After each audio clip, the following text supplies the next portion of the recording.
Queridos, nós vamos continuar com a série de mensagens no livro de Apocalipse. Essa é a terceira mensagem baseada no livro. Não sei se domingo que vem a gente fala sobre Apocalipse ou se a gente prega somente baseado em Daniel. Mas eu estou vendo a possibilidade de fazer uma ligação entre Apocalipse e Daniel, já que o livro de Daniel é como se fosse o Apocalipse do Velho, tá? Então, nós já pregamos a primeira mensagem, que foi sobre as 7 bem-aventuranças.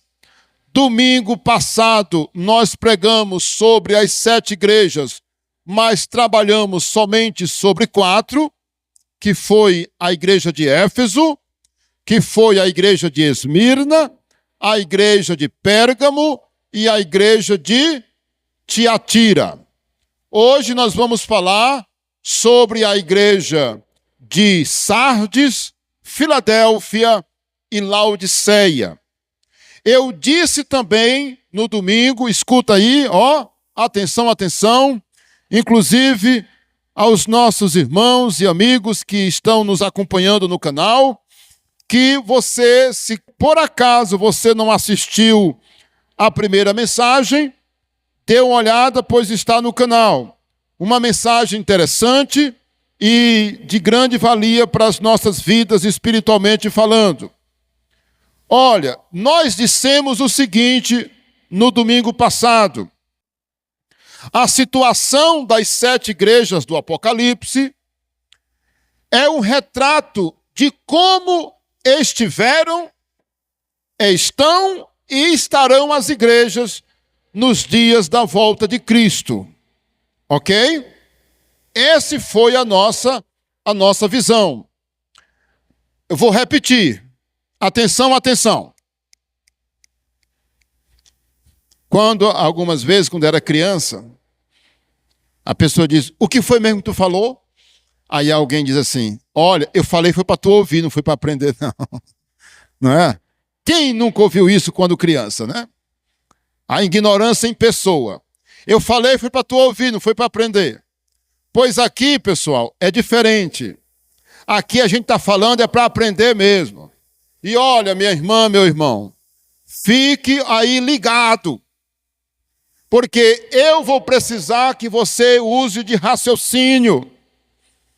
Que você se concentre.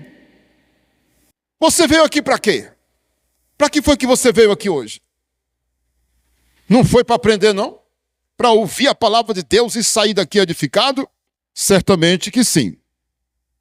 Então, a situação das 7 igrejas se constitui um retrato de como estavam a igreja, estiveram no passado, estavam na época do apóstolo, né, que escreveu, como elas estiveram no passado, estão agora nos dias atuais e estarão até a vinda de Cristo. Sabe por quê? Porque aquelas igrejas, estas aqui, está aqui, elas tiveram um problema com o pecado de idolatria.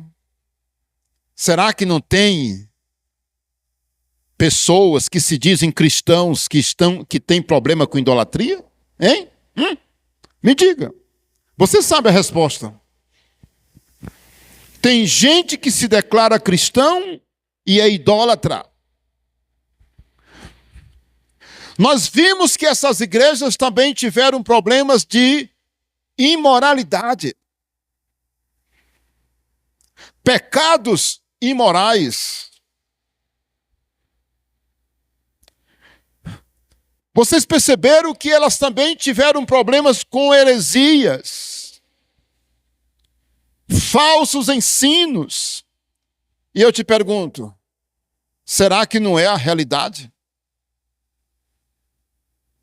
Vocês viram também que a igreja de Esmirna, ela não teve acusação contra ela.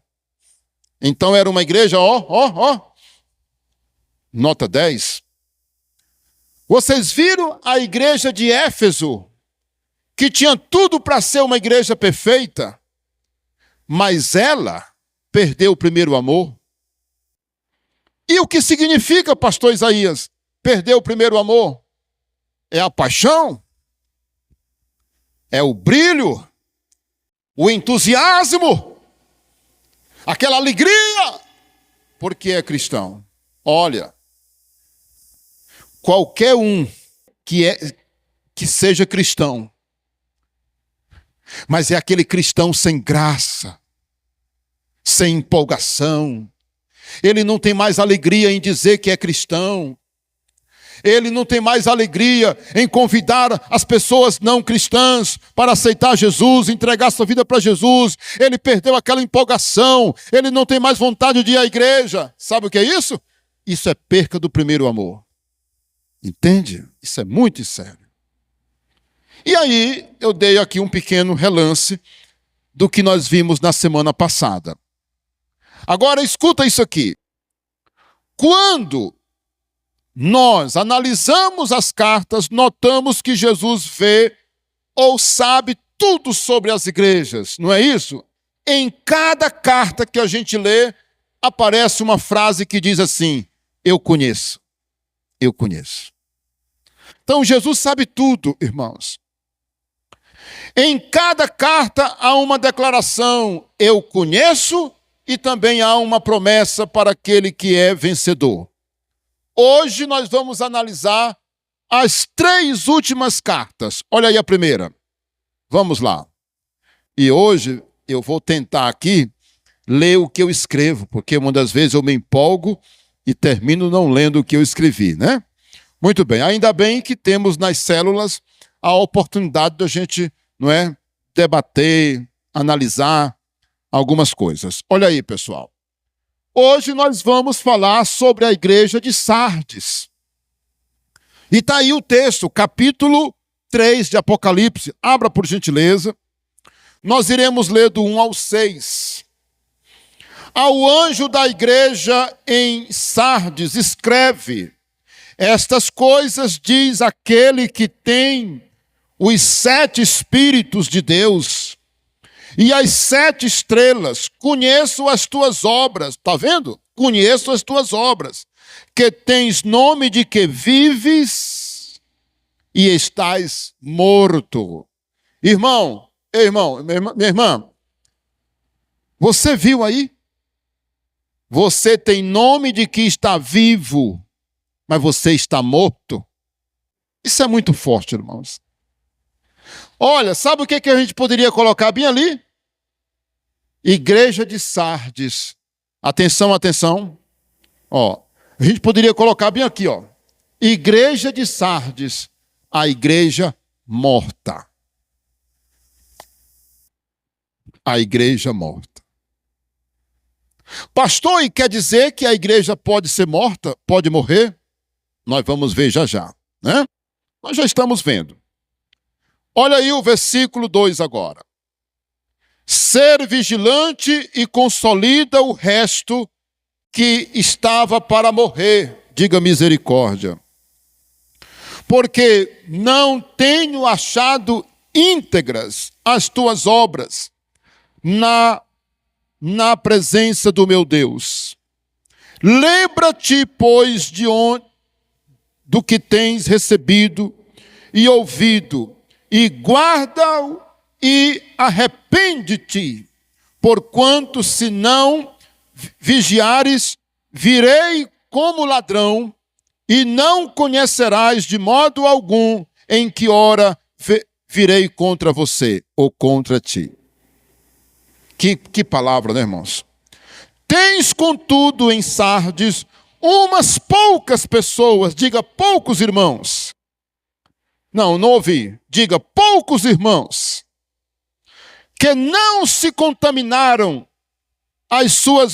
que não contaminaram as suas vestiduras e andarão de branco comigo, junto comigo, pois elas são dignas. Versículo 5. O vencedor será assim vestido de vestiduras brancas. o vestido branco aqui quer dizer santidade e realeza. E realeza. E de modo nenhum apagarei o seu nome do livro da vida. Pelo contrário, confessarei o seu nome diante de meu Pai e diante dos seus anjos. Quem tem ouvidos, ouça o que o Espírito diz aqui, irmãos. Às igrejas. Aqui no finalzinho está falando que a carta é dirigida às igrejas ou à igreja. Ela fala o anjo da igreja, mas ela está se referindo à igreja toda, tá certo? Muito bem. Vamos ganhar tempo analisando como nós colocamos aqui. O que eu quero destacar nessa igreja? Eu não estou me detendo na descrição de Jesus, que em cada carta tem uma. Também eu não estou me detendo nas promessas, que em cada carta tem uma promessa no final. Quem é vencedor, para quem é vencedor. Então eu estou me mostrando apenas esse esqueleto aqui, que é para a gente ter uma visão geral da carta e o que é mais importante a gente tirar dessa carta. Olha, essa carta, essa igreja morta, tinha um elogio? Era uma igreja morta, mas ela tinha alguma coisa de bom lá? Olha o raciocínio que eu falei. Essa igreja de Sardes, que era uma igreja morta, nós já vimos. No versículo 1 que nós lemos, diz assim, tu tens nome de que vives, mas está morto. Era uma igreja morta. Era uma igreja morta. Mas veja que essa igreja, embora ela fosse uma igreja morta, ela tem alguma coisa ainda de vantagem. Olha aí a coisa de vantagem. Está no versículo 4. Leia comigo. Tens, contudo, em Sardes, algumas poucas pessoas que não se contaminaram. Ou melhor, que não contaminaram as suas vestiduras e andarão de branco junto comigo, pois são dignas. Quem pode dizer aleluia? Irmãos, olha, na igreja de Sardes, era uma igreja que, meu irmão, o estado dela era triste. Muito triste. Mas o que salvava era porque tinha alguns irmãos que não se deixaram contaminar. Olha, você está entendendo essa situação aí? Olha, pessoal, o importante, uma coisa, nós nunca devemos esquecer. Sempre tem o remanescente. Você já ouviu falar nessa palavra remanescente? Você sabe o que significa a palavra remanescente? Remanescente é aquele que sobra, é aquele que fica, é aquele que permanece. Olha, quando a gente estuda a história do povo de Israel, você vê que Israel pecava. Quando o reino ainda era unido, só existia um reino, que foi na época de Saul, Davi e Salomão. Era um país, não é só, vamos dizer assim. O povo era unido e a nação também caiu em muitos pecados. Quando o reino se dividiu, aí foi que ficou pior. A nação de Judá ficou desobediente a Deus. O reino do norte, que era Israel, também esse foi que ficou pior ainda. Mas tinha um remanescente. Na época do profeta Elias, por exemplo, que toda a nação se desviou e foi adorar Baal. E quando Elias pensava que só ele tinha ficado, só ele era fiel a Deus, o Senhor falou para ele e disse, não é só você não. Tem 7.000 homens que não dobraram o joelho a Baal. Olha aí, meus irmãos. Irmãos, uma mensagem profunda, irmãos. Olha, você vê olha, Quando você vê o pecado tomar de conta de alguma coisa, lembre que Deus sempre faz e opera e tem aqueles que permanecem firmes na palavra de Deus. Irmãos, a igreja de Sardes tinha um grupo pequeno que não se contaminou. A igreja estava morta, mas tinha uma meia dúzia de irmãos que era: Senhor, faz a obra. Senhor, o negócio aqui está feio. Senhor, faz a obra.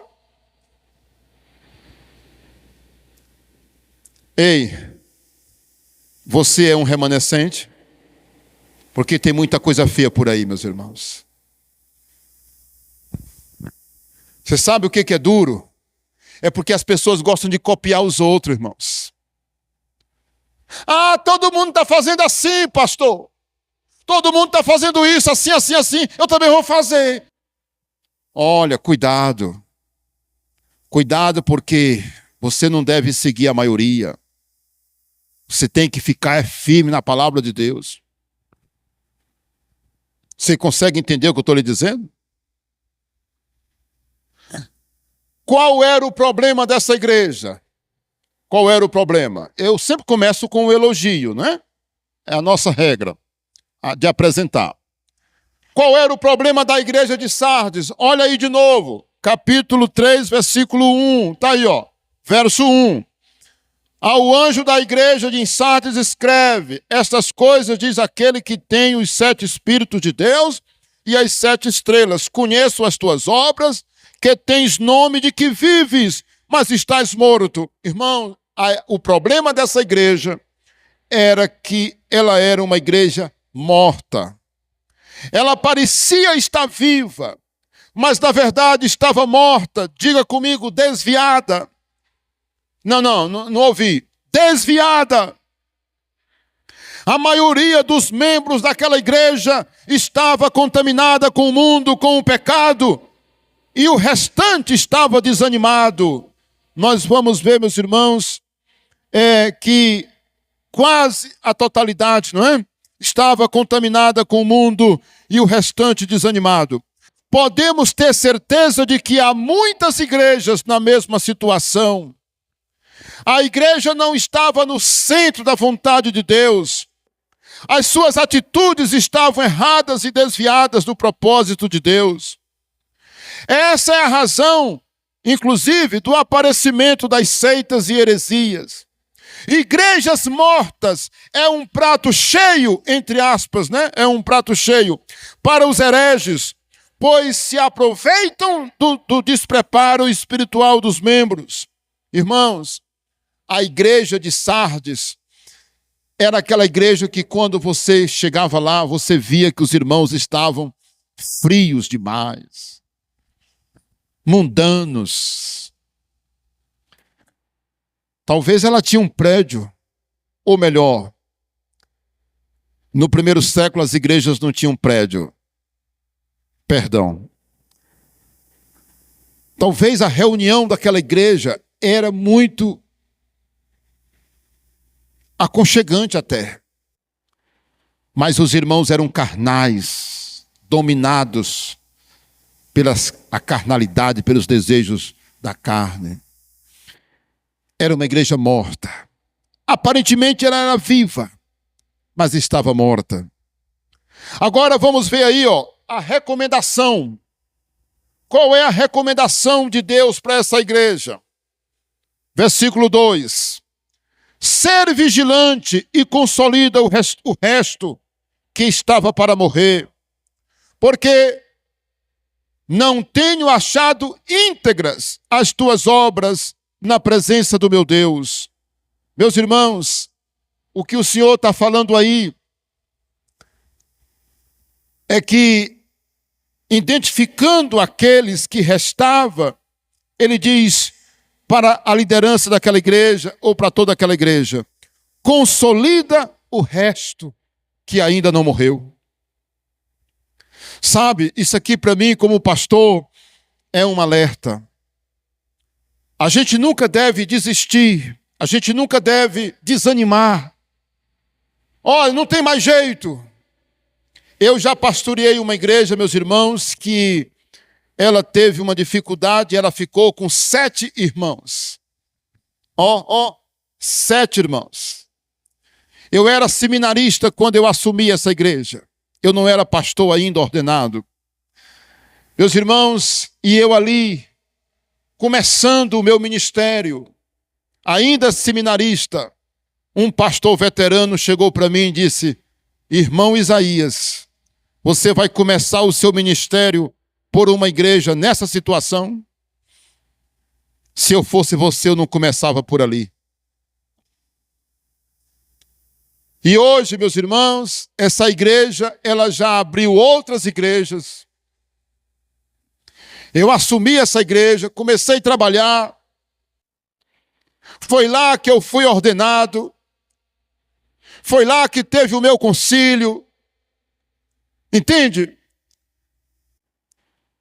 Eu era solteiro na época que pastoreava essa igreja. E aí eu não desisti. A igreja começou a crescer. Ganhamos almas. Ganhamos pessoas influentes da cidade. Irmãos, quando eu saí de lá, a situação era totalmente outra. O pastor que veio depois de mim conseguiu abrir outras igrejas. Essa igreja hoje tem filhas. Irmãos, e desses 7 que eu encontrei, tinha uns lá, meus irmãos, que só Jesus na causa, só Jesus na vida deles. Eu estou sendo gravado, eu não posso falar em detalhes aqui. Talvez se eu não estivesse sendo gravado, eu poderia entrar em alguns detalhes aqui da situação da igreja. Mas, irmãos, veja você. Olha, meu irmão, eu vou te dizer uma coisa. Quando você encontrar alguém desviado, quando você encontrar alguém que está precisando de um puxão de orelha, dê esse puxão de orelha. E se você que está me assistindo é um crente desviado, volta, rapaz, para os caminhos do Senhor. Você pode dizer a todo mundo que você está vivo, mas o Senhor te diz nessa noite, ou nessa hora que você estiver ouvindo aí agora, você está morto. Você diz que está vivo, mas na verdade você é um morto, rapaz. Tem muita gente morta por aí, meus irmãos. Tem cara de que está viva. Tem muita gente aí que espiritualmente ela tem cara de que está viva, mas na verdade o espírito dela está morto. Ela é uma pessoa morta espiritualmente. Porque ela não tem mais vontade de orar, ela não é mais uma pessoa obediente como era antes, ela perdeu o brilho, ela não é mais a mesma, ela não tem prazer mais de servir a Deus, ela está suportando o pecado na vida dela, no coração dela, e ela não está nem aí, ela não quer mudar, porque ela acha gostoso o pecado em que ela está vivendo. É uma pessoa morta, e o pior, não aceita que está doente, não aceita que está precisando. E o Senhor está dizendo, tu diz que está vivo, mas na verdade você está morto. Me diga se não é verdade isso. E aí, meus irmãos, essa é a recomendação da igreja. Versículo 2, consolida os que estão ainda vivos, ou os que estavam para morrer, que não morreram, né? Glória a Deus. Versículo 3, olha aí, ó. Uma observação terrível. Versículo 3, o que diz aí no 3? Lembra-te, pois, do que tens recebido e ouvido. Guarda-o e arrepende-te. Portanto, se não vigiares, virei como ladrão e não conhecerás de modo algum em que hora eu virei contra ti. Meu Deus. Deus está dizendo aqui, ó. Você se arrependa. Você lembre do que você tem recebido. Porque senão você vai prestar conta comigo. E eu virei de uma forma que é igual como vem o ladrão. Numa hora que você não espera. E eu vou lutar. E eu vou trabalhar. E eu virei contra você. Irmãos, tem um texto que está lá em 1 Samuel, capítulo 2, versículo 25. Pecando um homem contra o outro homem, os juízes o julgarão.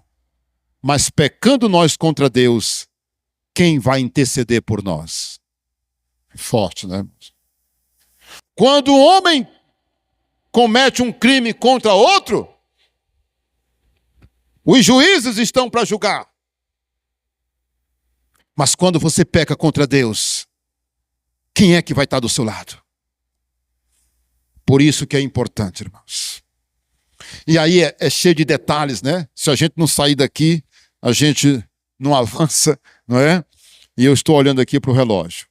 Amém? Vamos para a sexta igreja. Eu nem expliquei.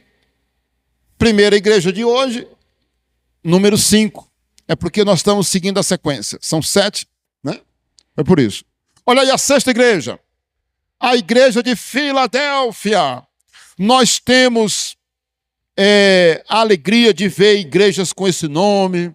Olha, Filadélfia, pessoal, quer dizer amor fraternal.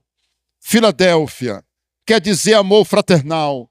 E aí, a Filadélfia para nós é a igreja que nos empolga, porque essa igreja, ela não tem problemas. Está vendo ali, ó? O problema da igreja não tem. Vamos ver o elogio da igreja. Bora lá.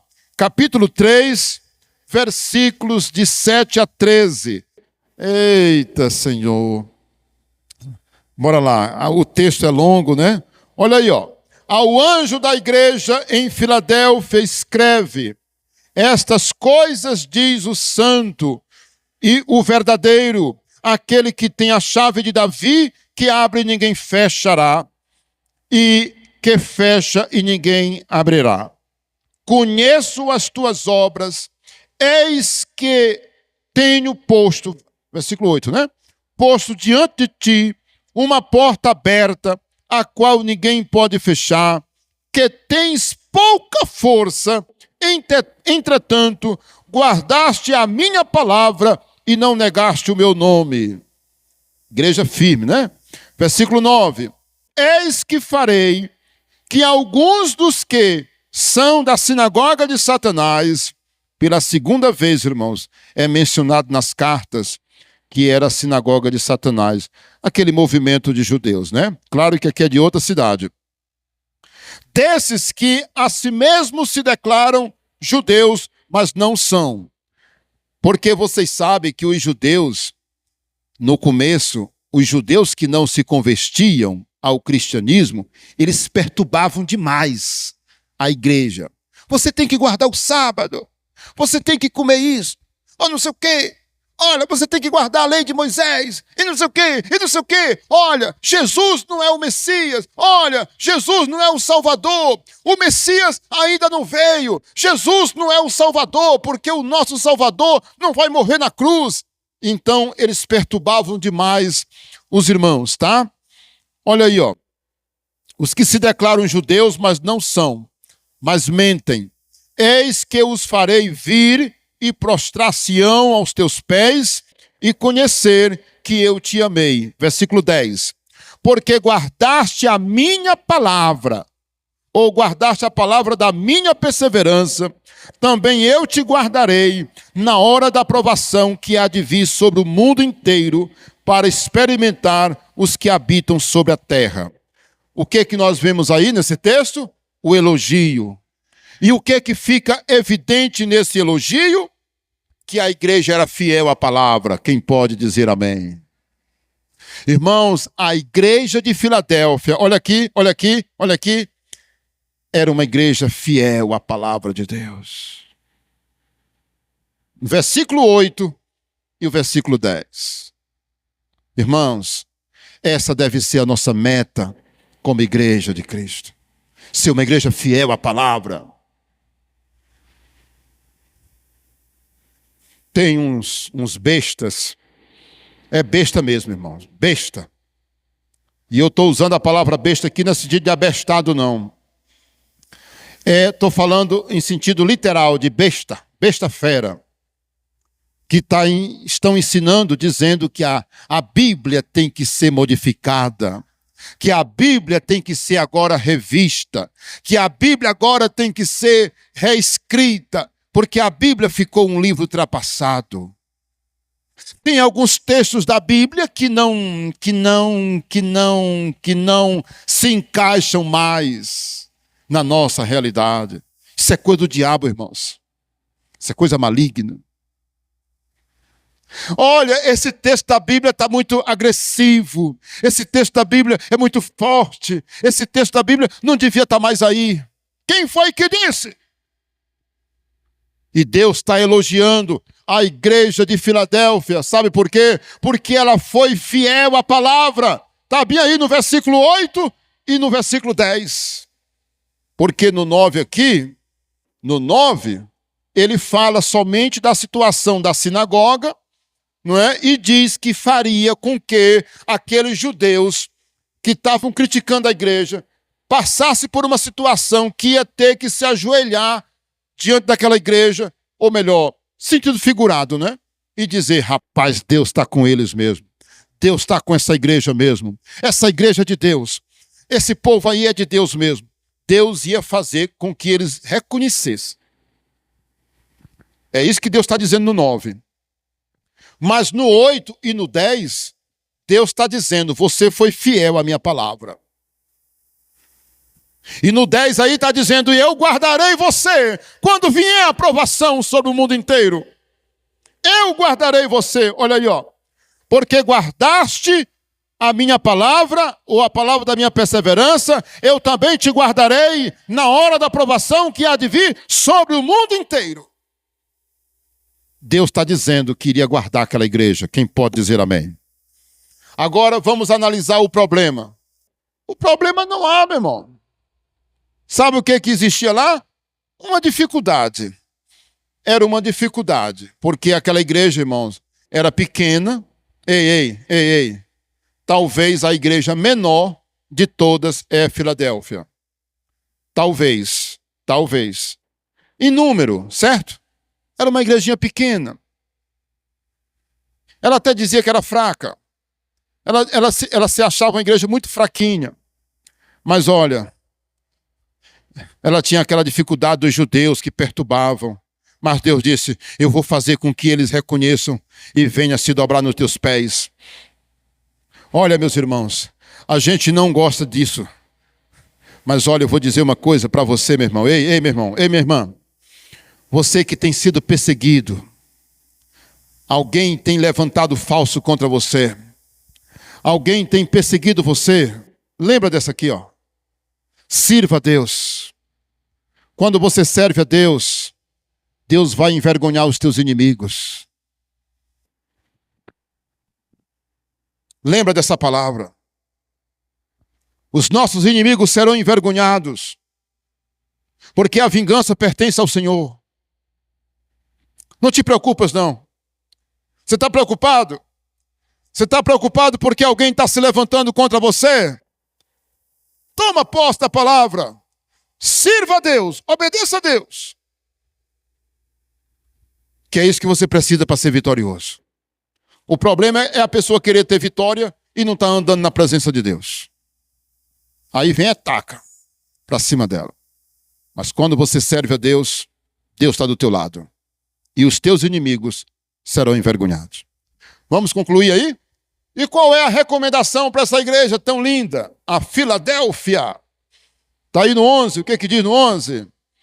Venho sem demora, conserva o que tu tens para que ninguém tome a tua coroa. Aleluia. Irmãos, que maravilha. Olha, irmãos, a nossa meta é guardar o que nós temos. Ó, guardar.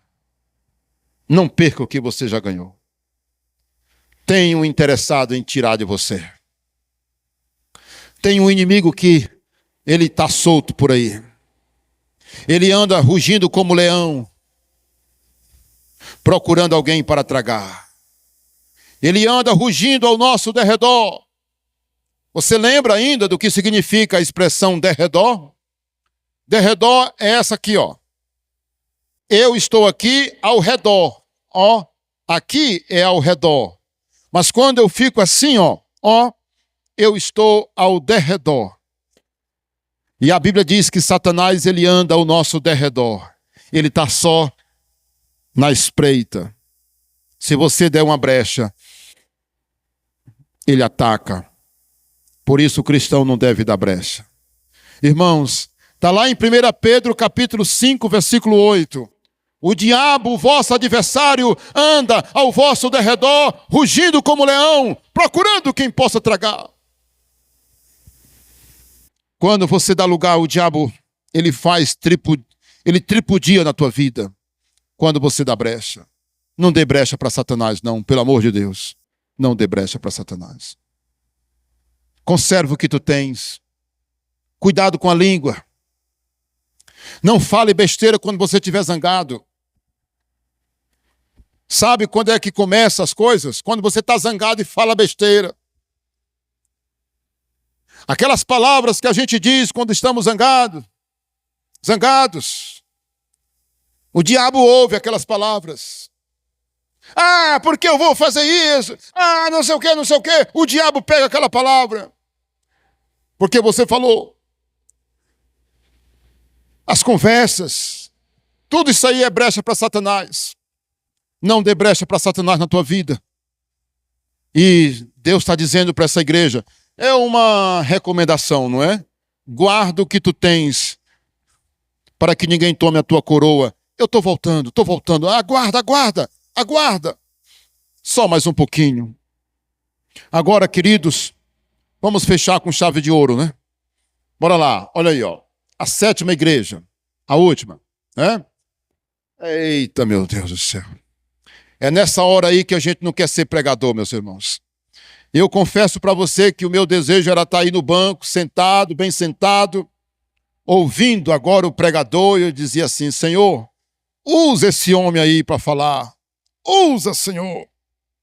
Mas é um momento difícil para a gente, quando a gente vai falar de uma coisa pesada, que eu vou falar aqui agora, né? Olha aí, ó. A igreja de Laodiceia, capítulo 3, versículo 14. Olha aí o que diz.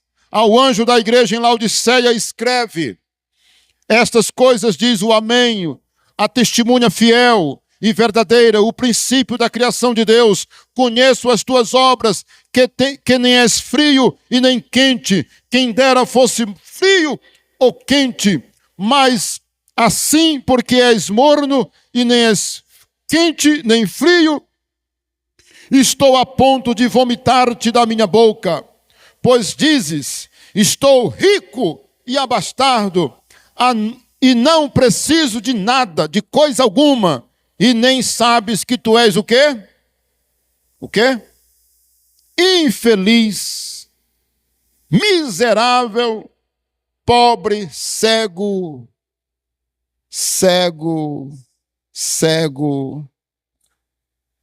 e nu. Irmãos, que situação. Vocês já ouviram, vocês têm na mente alguma imagem de uma pessoa pobre, que está no meio da rua e ele não tem nem roupa? Ele não tem nem roupa. Quem aqui nunca viu? Aqui tem, em nossa cidade aqui tem. Aqui tem. Tem gente na rua aqui que não tem roupa, perturbado do juízo. O que ele tem é alguns panos sujos, rasgados, roupas rasgadas. Ele tem alguma coisa que não vale nada, ninguém dá nada por aquilo, porque não vale nada mesmo. Os bens dele. Irmãos, olha a situação da igreja de Laodiceia. Tu dizes que é rico, não é isso? Olha aí, ó. Estou rico e abastardo. Não preciso de nada, meu amigo. Não preciso de coisa alguma. Ó, aqui eu tenho dinheiro. Ó, aqui eu tenho casa boa. Aqui nós temos isso. Aqui nós temos tudo. Aqui a gente não precisa de nada, meu amigo. E Deus vem com a palavra dele e diz: negativo, você está enganado. Você é pobre. E você não é só pobre, você é miserável. Dizem que o miserável é o pobre dos pobres, dos pobres, dos pobres. É a extrema pobreza. O miserável. O pobre ainda tem alguma coisa. Mas o miserável não tem nada. Ele não tem nada. Nada mesmo. Olha aí, ó.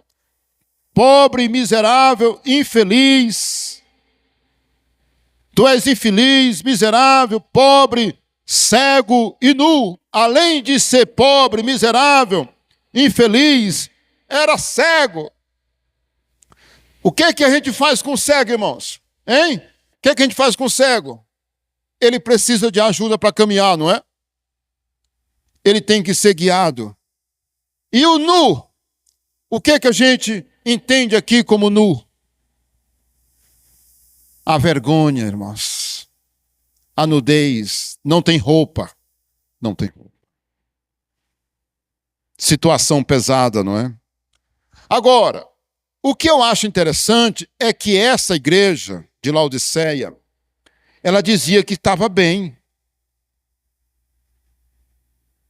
Ela dizia que estava bem. Ela achava que estava bem, mas não estava, irmãos. Sabe o que é que nós aprendemos com isso? É que muitas vezes as pessoas têm uma presunção de que a vida espiritual delas está bem, ou ela tenta camuflar a situação dela com palavras, com ideias, querendo mostrar que está tudo bem e viver de uma certa aparência, ou ela não consegue ver. Ela não consegue ver que ela está doente, que ela está precisando de uma mudança. Olha, meus irmãos, nós precisamos ser inteligentes. Eu não disse no início da pregação que eu preciso de raciocínio. Você está me ouvindo aqui, não está? Eu te pergunto uma coisa. Você consegue se ver aqui? Ou você é aquele ouvinte que diz assim: não, isso aí não é para mim não. Tem o ouvinte pá, né? O ouvinte pá é aquele que tudo que ele ouve, ele diz: não, isso aí não é para mim não. Tá. Joga para o outro. Mas tem o ouvinte enxada. Enxada é aquele instrumento, né, da roça que a gente pega, né? A ideia de capinar, né, de trazer. Então, o que acontece?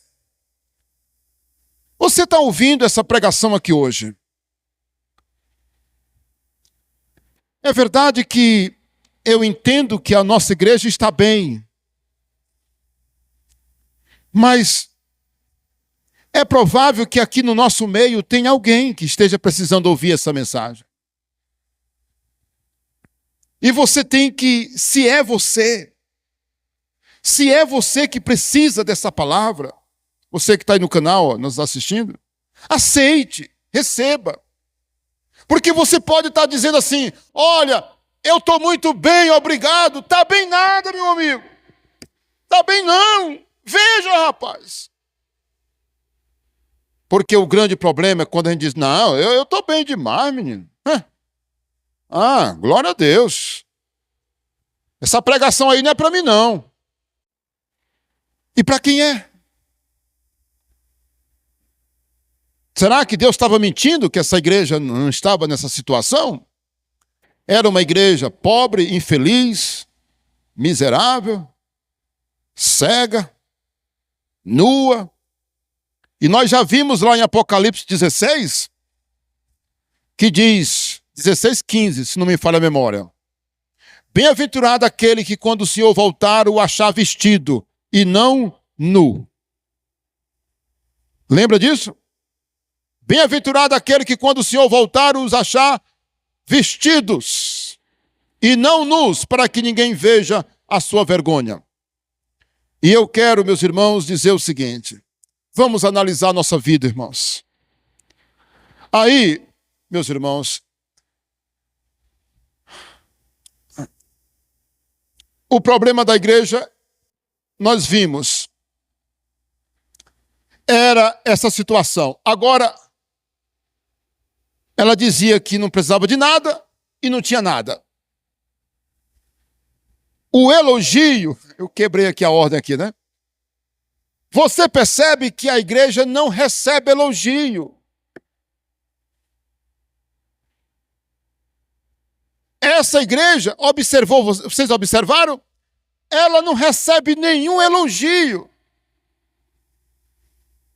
Até a igreja de Sardes recebeu um elogio. Tem uns aí no meio de vocês que não se contaminaram. Lembra da igreja de Pérgamo, que era uma igreja contaminada também, muito pelo pecado, mas recebeu elogio? Lembra da igreja de Tiatira, que era uma igreja onde tinha Jezabel, aquela mulher lá, mas ela recebeu um elogio? Mas aqui, meus irmãos, não tem elogio. Não tem elogio. A igreja de Laodiceia, zerado. Não recebeu, nem desse tantinho de elogio de Deus, para nada. E aí vamos para o final. A recomendação. Qual é a recomendação que Deus faz para essa igreja? Versículo 18. Aconselho-te de que de mim tu compres o que, irmãos? Ouro refinado pelo fogo, para te enriqueceres. Vestiduras brancas para te vestires, a fim de que não seja manifesta a tua vergonha da tua nudez. A vergonha da tua nudez. E colírio para ungires os olhos, a fim de que você veja. Meu Deus. O que a igreja tinha que comprar? Ouro. Alguém pode perguntar, pastor Isaías, o que quer dizer o ouro, pastor? O ouro significa a presença de Jesus, irmãos. Vocês entenderam? Está pensando comigo? Sabe por que Deus disse assim, eu te aconselho que de mim tu compres ouro. Mas não é qualquer ouro, é o ouro melhor, o mais caro, o refinado. Sabe o que quer dizer isso? Tua vida com Deus. Volta a ter a tua vida com Deus. Aquela vida de oração, aquela vida de dedicação a Deus. É a presença de Deus, irmãos. O ouro é a presença de Deus. E agora vamos entender uma outra coisa, irmãos. E o que seria agora as vestes? As vestes significa santidade, consertar a vida. Pois aqueles que andam em santidade se cobrem de vestes brancas e longas. Consegue entender? E por que o colírio? O colírio para fazer com que eles fossem capazes de ver, olha aí, meus irmãos, de ter a nitidez. O colírio era para os olhos. Significa que a igreja não enxergava suas falhas, não tinha discernimento. Era uma igreja, meus irmãos, que não conseguia ver as suas próprias necessidades. Era uma igreja cega. E o colírio, para melhorar a visão. E você sabe como é que nós melhoramos a visão? Olha aqui, lendo a palavra. Uma pessoa que não lê a palavra, ela não enxerga direito. Ela não enxerga direito. Portanto, agora vamos terminar com a advertência. Capítulo 3, versículo 19. O que diz aí, 3:19. Eu repreendo e disciplino a quantos amo. Sê, pois, zeloso e arrepende-te. Eis que eu estou à porta e bato. Se alguém ouvir a minha voz e abrir a porta, entrarei em sua casa e cearei com ele e ele comigo. Irmãos, meu Deus, olha aí, ó, a advertência. Que advertência, né, irmãos? Eu repreendo e disciplino a quantos amo. Sê, pois, zeloso e arrepende-te. Sabe qual é a palavra de Deus aqui que eu acho forte? É que Deus está dizendo, olha, se tu é meu filho, eu vou te surrar. Se você é meu filho e você brincar, eu vou te surrar. Eu vou te dar uma surra. Eu vou te disciplinar. Sabe qual é o problema? Nem todo mundo aceita. Irmão, tem gente que quando ataca, está doendo, ele diz, ai! E ele quer correr. Ah, porque Deus não devia ter deixado isso acontecer comigo. Ah, porque Deus é muito injusto. Eu estou apanhando demais. Um dia desse eu encontrei meus irmãos, desviado. Ele dizendo, pastor, eu não aguento mais, eu estou apanhando demais. E eu disse assim para ele, vamos domingo para a igreja. Não, pastor, não estou preparado, não sei o quê. Olha, ei, Deus está dizendo, eu corrijo, eu disciplino a quantos eu tenho como filhos. Você é filho de Deus? Você se declara filho de Deus? Hein? Sim ou não? Você é filho de Deus? Você tem vivido como filho de Deus? Se você disser amém, pastor, pois fique você sabendo que o fato de você dizer que é filho não quer dizer que você seja filho. É igual eu dizer que sou governador do estado e nem político eu sou. Mas eu quero dizer uma coisa para você. Se você é filho de Deus, toma cuidado. Porque uma hora, se você não brincar, se você brincar com a santidade de Deus, a verdade é essa. Eu disciplino. E vocês estão lembrados lá da igreja de Tiatira, né? Daquela mulher que Deus disse assim, eu vou colocar ela na cama, ia fazer com que ela sofresse. Os que seguiam a ela, ia colocar em grande tribulação e mataria os filhos dela. Muito forte, né, irmãos? Está lá no capítulo 2, tá? E aí, pessoal, vocês perceberam que a igreja não tinha a presença de Jesus? Vocês perceberam? Versículo 20. Eis que eu estou à porta aí. Eis que eu estou à porta aí. Bato, se alguém aí ouvir a minha voz, sabe o que isso quer dizer? Aquela igreja não tinha a presença de Jesus, irmãos. Eita, aqui está a prova da pobreza dela. Aqui está a prova de que aquela igreja, na verdade, aquela não, essa aqui que nós estamos falando. Aqui está a prova de que a igreja de Laodiceia era uma igreja pobre. Não tinha nada mesmo. Sabe o quê? Por quê? Jesus não estava no meio dela. Jesus está dizendo, eu estou batendo a porta. Aqui, esse púlpito aqui tem uma porta, olha aí, ó. Olha como Jesus estava fazendo lá na igreja, nessa igreja, Tem alguém me ouvindo aí? E o pessoal tão distraído que ninguém ouvia a voz de Deus. Tem alguém me ouvindo aí? Estou batendo a porta. Irmãos, sabe? Saiu o som no microfone? Saiu? Eu quase quebro o púlpito, né? Deixa eu dizer uma coisa aqui. Espiritualmente tem igreja assim, meus irmãos. Que Jesus está batendo. Agora eu vou bater devagar. Mas ela está tão envolvida com o pecado. Está querendo agradar o mundo. As pessoas estão muito embriagadas com as coisas do mundo. Nem está ouvindo Jesus. Oh, meu Deus. Meu Deus. a gente vê um sentimento amoroso de Jesus. Eis que eu estou à porta e bato. Se alguém aí ouvir a minha voz, pode abrir, eu vou entrar. Jesus não é aquele Senhor revoltado. Ei, vocês querem ir para o inferno, não é? Vocês querem ir para o inferno? Pois vão!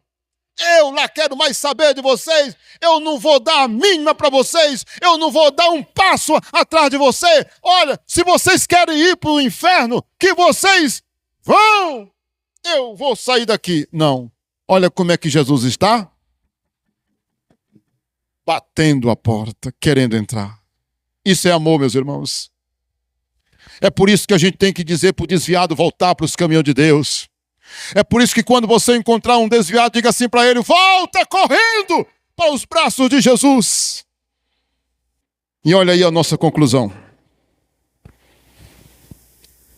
Essas 3 igrejas de hoje nos ensinam isso aqui, ó.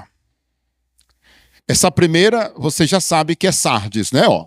A igreja de Sardes pode vir a morrer. A igreja de Sardes nos ensina que a igreja pode vir a morrer espiritualmente. Lembra que era uma igreja morta? Uma igreja morta. Número 2. Isso aqui é a igreja de Filadélfia. Ó, número 2. O segredo da igreja é manter-se fiel à palavra de Deus. Filadélfia. E é essa que nós acabamos de ver, é isso aqui, ó. O perigo de acharmos que temos tudo, quando na verdade não temos é nada. Nem mesmo a presença de Jesus. Você entendeu? Esse é um perigo. Que isso aqui fique na sua memória. Meu amigo, olha, meu irmão querido, pegue essa mensagem, compartilhe, se inscreva no canal. Olha, dê um like aí para que o YouTube entenda da importância. Deus te abençoe. E nos ajude a divulgar uma palavra tão linda como essa para muita gente. Mande, irmãos, essa mensagem, mande. Mande para aquele irmão. Mande para aquele seu parente. Bote a família para assistir. Pessoal, assista aqui essa mensagem aqui que o meu pastor pregou lá na igreja. Assista aqui. Mande, faça isso, em nome de Jesus. Porque vai despertar muita gente. Você sabe o que me motiva a gravar as mensagens? Sabe o que é? E depois enviar para alguns irmãos? É porque eu ouço testemunho, meus irmãos, de gente chorando. Pastor Isaías, eu estou assistindo e acabei aqui de assistir. Estou aqui chorando. Olha, essa palavra mexeu comigo, mudou a minha vida. Toda semana eu escuto o testemunho dessa maneira. Que Deus nos abençoe. Um forte abraço. Vamos ficar em